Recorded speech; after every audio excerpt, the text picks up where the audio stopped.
श्री कृष्ण मित्रों, मैं प्रियंका स्वागत करती हूँ आपका जीवन और अध्यात्म में। कैसे हैं आप सब मित्रों? आज मैं आप लोगों के लिए लेके आई हूँ अवसान माता की एक नई कथा। गांव में एक ब्राह्मणी रहा करती थी। उसके 2 पुत्र थे। वो अवसान माता की परम भक्त थी। हर बृहस्पतिवार को अवसान माता की दुर्दुरिया कराती थी और उनकी हमेशा पूजा अर्चना करती रहती थी। धीरे धीरे उसकी जो दोनों संतानें थीं वो बड़ी होने लगी। अब उसे उनके विवाह की चिंता सताने लगी।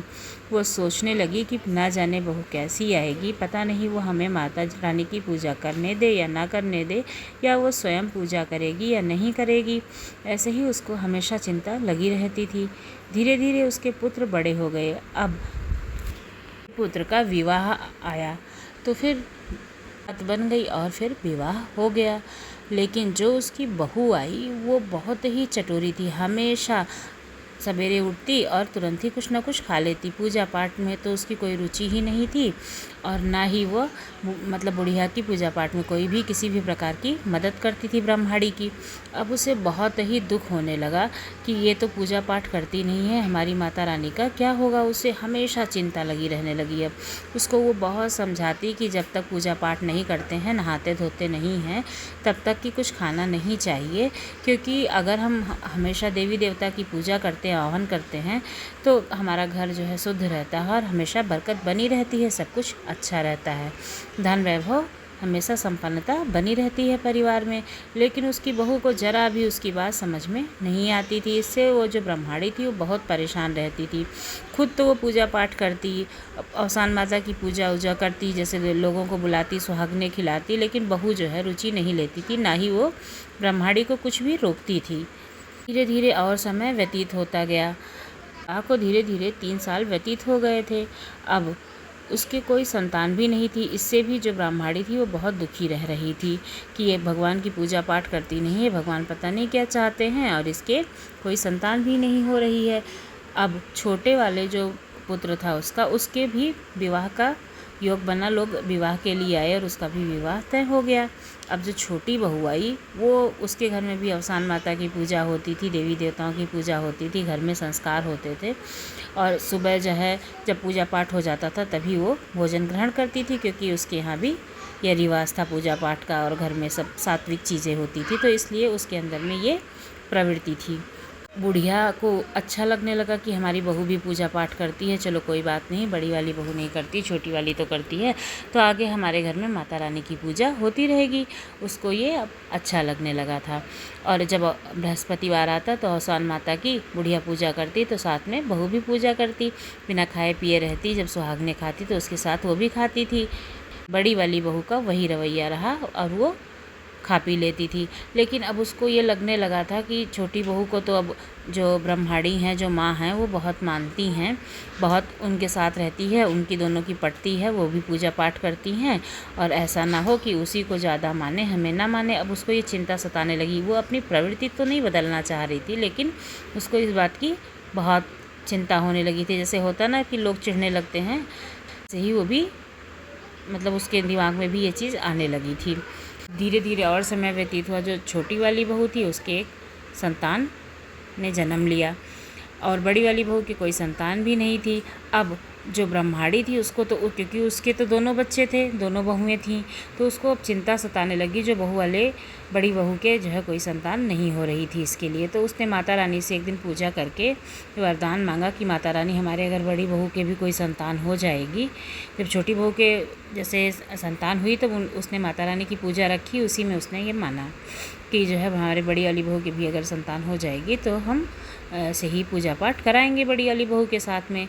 तो माता रानी ने उस बुढ़िया की सुन ली, क्योंकि वो उसकी तो परम भक्त थी, हमेशा से उसकी पूजा पाठ करती थी, तो माता रानी ने उसकी सुन ली और बड़ी वाली बहू की भी गोद भर गई। बुढ़िया जो है बड़ी वाली बहू को जब बृहस्पतिवार आए तो ये समझाए कि तुम खाना पीना नहीं कल, और जो है हम पूजा पाठ करेंगे, माता रानी का हमने माना हुआ है। लेकिन वो जो है बिल्कुल मानती ही नहीं थी और सवेरे उठ के ही मुंह में कुछ न कुछ डाल लेती थी। इससे जो है माता रानी की पूजा नहीं हो पा रही थी और टलता ही जा रहा था। अब जो है ब्रह्माणी जो थी वो बहुत परेशान थी।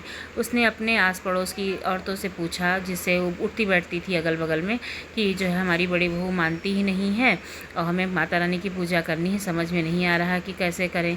तो जो बुढ़िया के सब सखी सहेलियाँ थी, अगल बगल के जो अड़ोसी पड़ोसी थे, उन्होंने उसको सलाह दी कि उसको खूब कपड़ा दे दो धुलने के लिए। धोबी के बाटे पे जाके कपड़ा धोएगी तो वहाँ पर वो क्या खाएगी। उसको कपड़ा दे दिया गया धुलने के लिए, लेकिन कपड़े में ही वो आटा बांध के लेके चली गई और वहीं पर जहाँ था ताल तलैया के पास जाके कपड़ा वपड़ा धुलते थे, तो जहाँ ताल तलैया के पास कपड़ा धुलने गई वहाँ पे आग जल रही थी। बस उसने उसी आटे से सान के उसमें भौरी 2 ठो डाल दी और पे तालाब के पास में एक शिव मंदिर था जहाँ पर दीपक जल रहा था भगवान शंकर के पास घी का। तो गई दीपक बुझा के बत्ती वहीं फेंक दी और जो घी था उसको उसी भौरी में लगा करके खा लिया। अब जब वहाँ से आई तो बुढ़िया यहाँ पूजा की सब तैयारी जो ब्रह्माणी थी वो कर लिए थी। वो वहाँ से खा पी करके आती है और पूजा में शामिल हो जाती है। घर में किसी को भी नहीं बताया। अब जब पूजा ख़त्म होती है तो अब माता को तो गुस्सा आ गया था, क्योंकि उसने फिर से खा पी लिया था और उसी मुँह से पूजा भी कर लिया, बताया भी नहीं। अब उसकी वजह से जो उसका पुत्र था उसका हाथ पैर ही नहीं उठ रहा था। उसकी तबीयत अचानक से बहुत ख़राब हो गई। अब सब लोग परेशान, ब्रह्माणी भी बहुत परेशान, उसका हाथ ही पैर नहीं उठ रहा है। अब ब्रह्माणी पूछने लगी, माता को मनाने लगी कि आखिर माता रानी हुआ क्या है, ऐसा क्या हो गया, आपने ही संतान को दिया और आप ही जो है क्या कहते हैं लेने पे लगी हो, ऐसे कैसे होगा। मतलब वो बहुत मनाने जनाने लगी। तब उसने बहू से भी खूब पूछा और उधर मंदिर वालों को भी पता चल गया।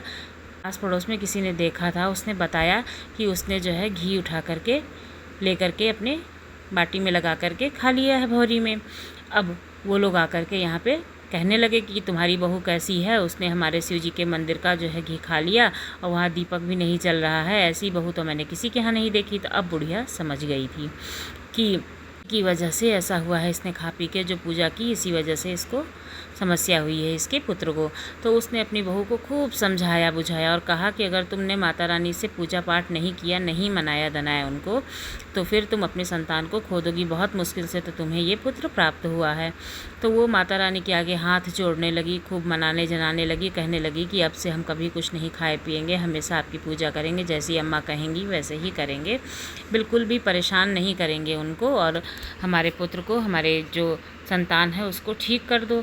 माता रानी की कृपा से फिर बृहस्पतिवार आया और उसी तरह से बिना खाए पिए उसने अवसान माता की पूजा की अपने सास के साथ। जैसे जैसे उसकी सास ने बताया कि हाँ ऐसे करो, वैसे ही उसने बिल्कुल विधि विधान के साथ पूजा की। धीरे धीरे जो है उसकी संतान की बीमारी में सुधार होने लगा और उसका जो बच्चा था वो ठीक हो गया। अब वो उसके बुद्धि आ गई, सद्बुद्धि आ गई। जैसे ही छोटी बहू और सास पूजा करती थी, यानी कि ब्रह्माणी पूजा करती थी माता रानी की, वैसे ही वो भी करने लगी और उसका भी सब कुछ अब अच्छा होने लगा था। भगवान ने, माता रानी ने उसे सद्बुद्धि दे दी। इस तरह से माता रानी ने उस ब्रह्माणी का, उसकी बहू का कल्याण किया। वैसे ही सबका कल्याण करें। बोलो अवसान मैया की जय।